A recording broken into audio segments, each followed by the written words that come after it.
Bismillahirrahmanirrahim. Assalamualaikum warahmatullahi wabarakatuh. Alhamdulillah.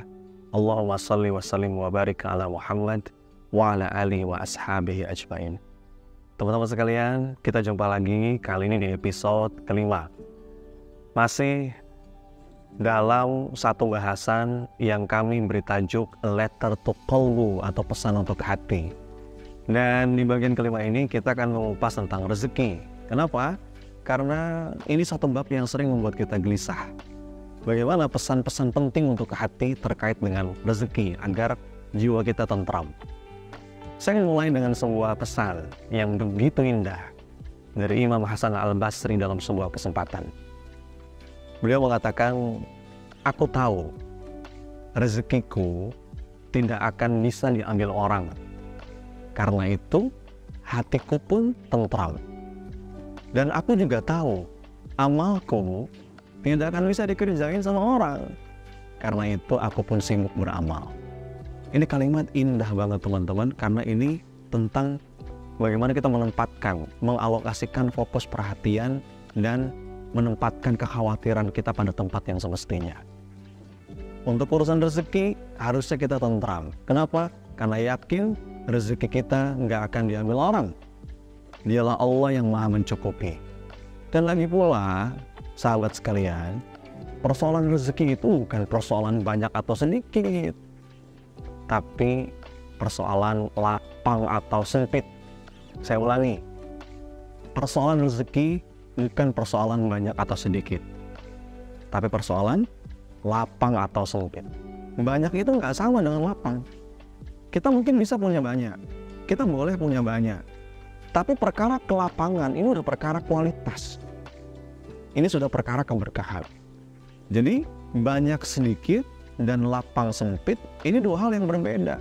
Mungkin kelihatannya mirip, tapi ini seperti bumi dan langit. Terkadang yang sedikit bisa melapangkan, terkadang yang banyak bahkan bisa menyempitkan. Yang paling rugi itu sedikit dan sempit. Sudah sama sedikit, kita miskin tapi kita nggak mau taat. Dan yang utama banyak dan lapang ketika harta itu di tangan orang-orang yang beriman.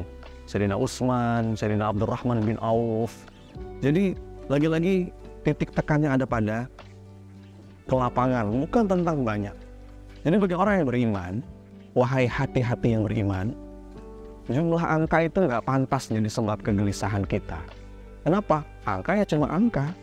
Bukan banyak yang bisa bikin kita lapang, bukan banyak yang bisa bikin kita lapang, dan bukan banyak yang bisa bikin kita cukup. Jadi bagi orang yang beriman itu nggak terlalu khawatir dan nggak terlalu pusing dengan urusan hitungan duniawi. Hidupnya penuh dengan peace of mind.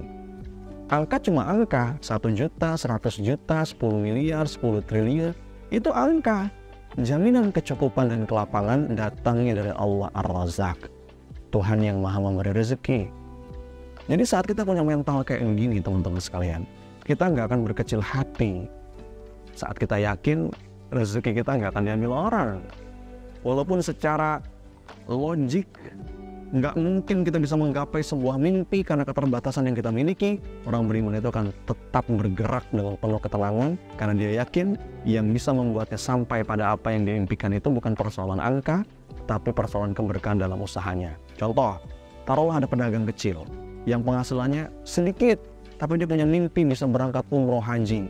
Dia akan berkecil hati, karena yang dia lihat bukan kemampuannya.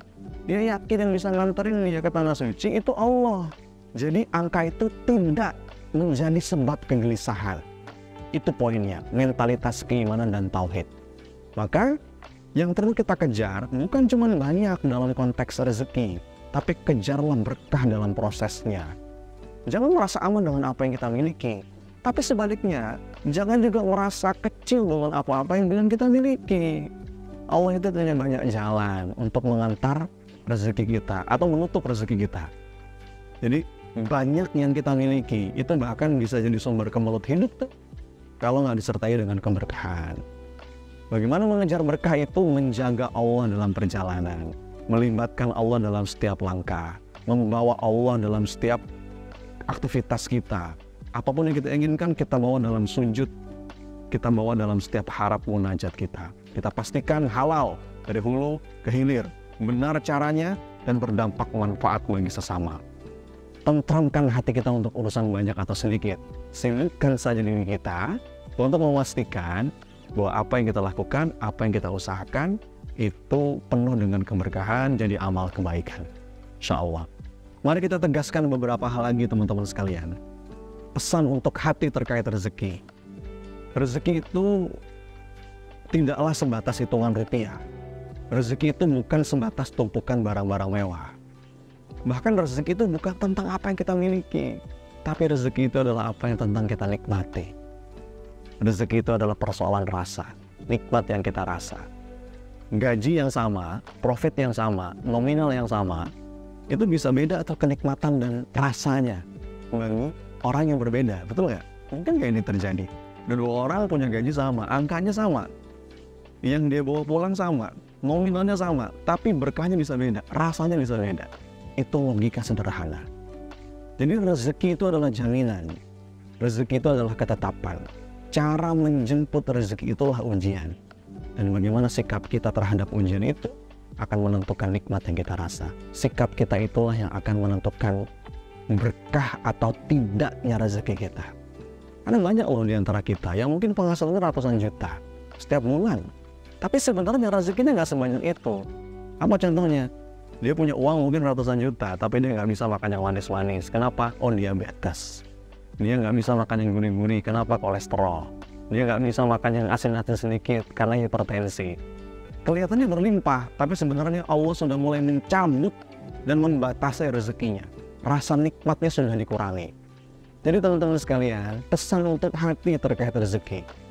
Rezeki itu adalah anugerah dan manfaat sejati. Kasur yang empuk bisa kita beli, bisa. Tapi tidur yang nyenyak itulah rezeki.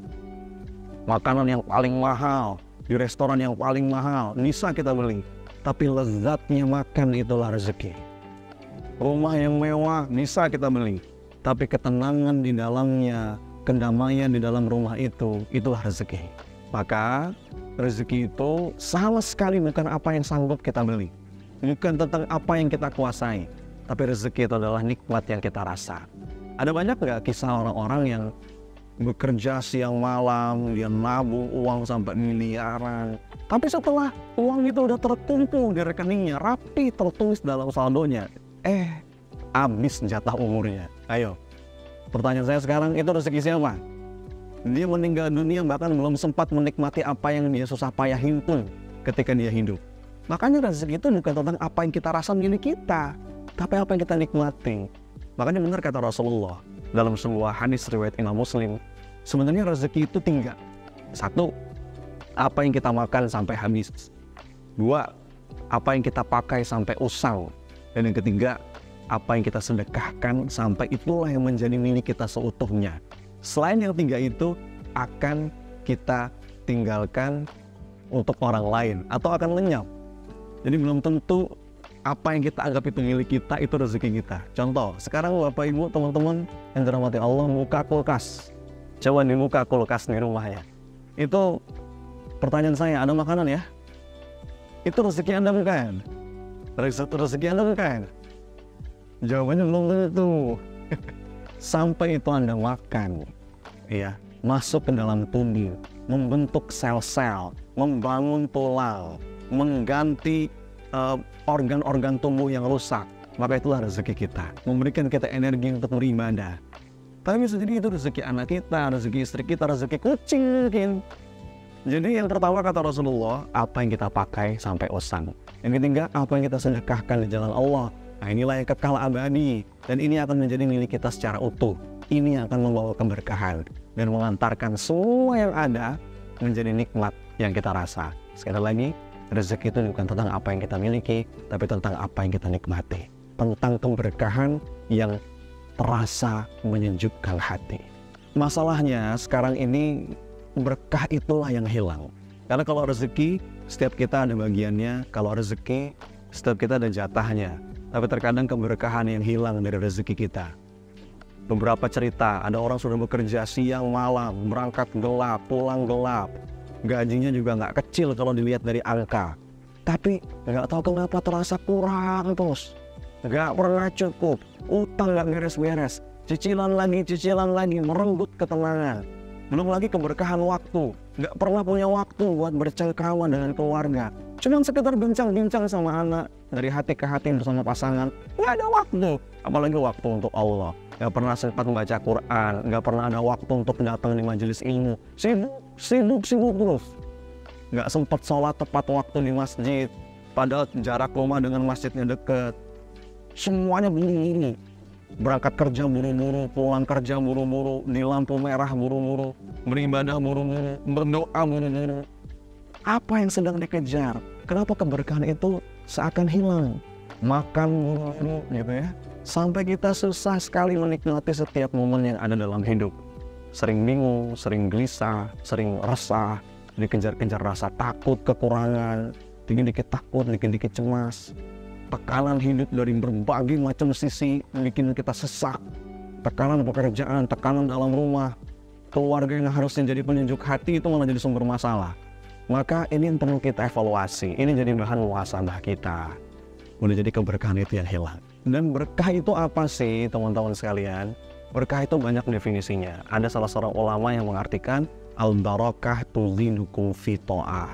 Keberkahan itu adalah segala sesuatu yang menambah ketaatanmu kepada Allah.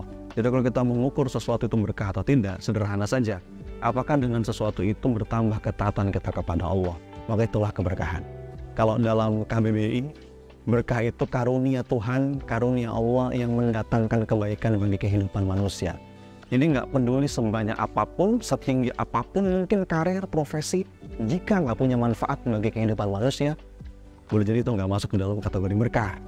Dan makna yang lebih dalam lagi dari Imam Nawawi, berkah itu adalah nikmat yang terus bertumbuh, nikmat yang terus berkembang, bertambah, meluas, mendatangkan kebaikan yang tidak terputus, kebaikan yang langgeng, tetap melekat dan nggak hilang sampai akhirat terasa.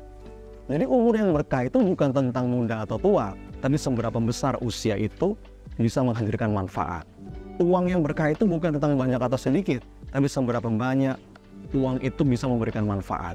Maka lebih dari sekedar sukses, lebih dari sekedar bahagia, keberkahan itu menjadi satu hal yang perlu kita perhatikan. Apalagi dalam konteks rezeki. Kalau kita kejar berkah, bukan tentang banyak, tapi tentang kecukupan dan kualitas mutlak rasa di dalamnya. Maka itu pesan untuk hati terkait dengan rezeki, semoga kita bisa tentram kepadanya. Lelah itu bagus nggak? Bagus. Apalagi lelah dalam mencari nafkah, lelah dalam menjemput rezeki. Itu salah satu lelah yang dicintai Allah. Kita susah payah bekerja, berkarya. Itu bagian dari jihad. Itu upaya kita menjaga kehormatan diri kita dan mempersembahkan yang terbaik kepada Allah. Tapi lelah itu bisa menjadi salah saat kita menempatkan fokus dan prioritas yang salah. Adalah sebuah keharusan teman-teman sekalian untuk menempatkan semua dalam porsinya, untuk menempatkan semua dengan pas. Jadi banyak orang lelah, tapi lelahnya itu karena salah menempatkan porsi.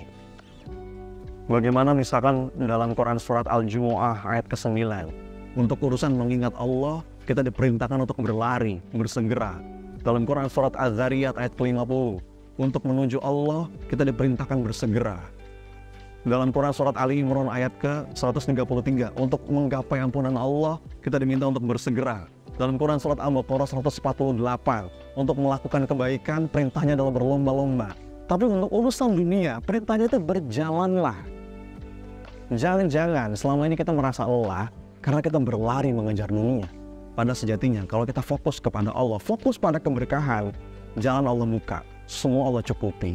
Jadi alokasi fokus ini penting agar kita tidak salah lelah. Kita lelah pada tempat yang tidak semestinya. Ada sebuah kisah yang menarik teman-teman sekalian. Salah seorang guru bertanya kepada muridnya, "Wahai muridku, berapa penghasilanmu setiap bulan?" Murid ini merasa, kok nggak sopan ya nanya penghasilan. Tapi karena yang nanya gurunya, maka ya dijawab aja lah. "Sekian juta rupiah guru."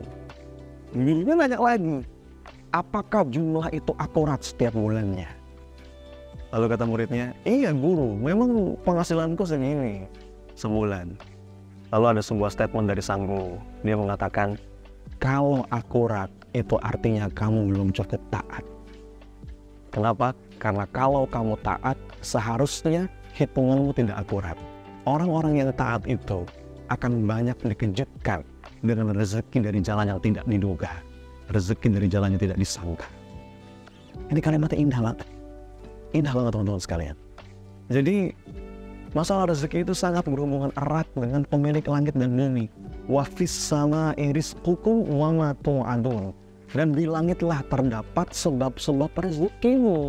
Orang yang berupaya taat, dia akan dikejutkan. Rezekinya datang dari arah yang unpredictable. Merugilah orang-orang yang beranggapan bahwa pekerjaannya, bisnisnya adalah satu-satunya jalan agar diri tercukupi. Enggak. Kata para ulama, siapa-siapa yang dikayakan oleh Allah, maka dia nggak akan disentuh oleh kemiskinan selama-lamanya. Dan siapapun yang tangannya dipenuhi rezeki oleh Allah yang maha memberi rezeki, maka dia nggak akan pailit selama-lamanya. Allah punya banyak cara kok nganterin rezeki buat kita. Lagi-lagi, ini persoalan kelapangan, bukan banyak. Ini persoalan keberkahan, bukan tentang jumlah, soal kecukupan, bukan sekedar jumlah angka. Berapa banyak di antara kita yang terasa kurang terus, walaupun di atas kertas jumlahnya banyak, bahkan berlebih harusnya, karena mulai jadi ada keberkahan yang hilang. Jadi apa poin saya? Pesan untuk hati terkait rezeki, tenanglah, relax. Nggak ada hubungannya saldo kita dengan tercukupinya kebutuhan. Tuhan kita Allah bukan yang lain, bukan tabungan, bukan gaji, bukan profit. Perhatikan kalimat ini. Mudah bagi Allah untuk mengambil dalam sekejap apa-apa yang sudah kita kumpulkan bertahun-tahun. Betul nggak? Kecil, banyak contohnya. Kalau Allah mau ngambil, kita udah ngumpulin bertahun-tahun, habis sudah. Begitu pula sebaliknya. Mudah bagi Allah untuk memberi dalam sekejap apa-apa yang tidak bisa kita bayangkan, untuk bisa kita kumpulkan bertahun-tahun. Kesimpulannya rileks. Bersandarlah pada janji dan jaminan Allah, bukan pada hitung-hitungan di atas kertas. Kalau sudah begitu, harusnya tenang. Nggak perlu banyak pusing. Benerin niat, sempurnakan ikhtiar, lalu bahagiakan apapun hasilnya tanpa syarat. Tugas kita berjuang, bukan berhasil. Serahkan kepada Allah hasilnya. Tugas kita bergerak, berikhtiar, lillah, fillah, lillah, berharap dengan itu Allah curahkan keberkahan. Dan Allah zat yang maha memberi rezeki dan yang maha mencukupi. Tenanglah wahai hati, rezeki itu dalam jaminan Allah.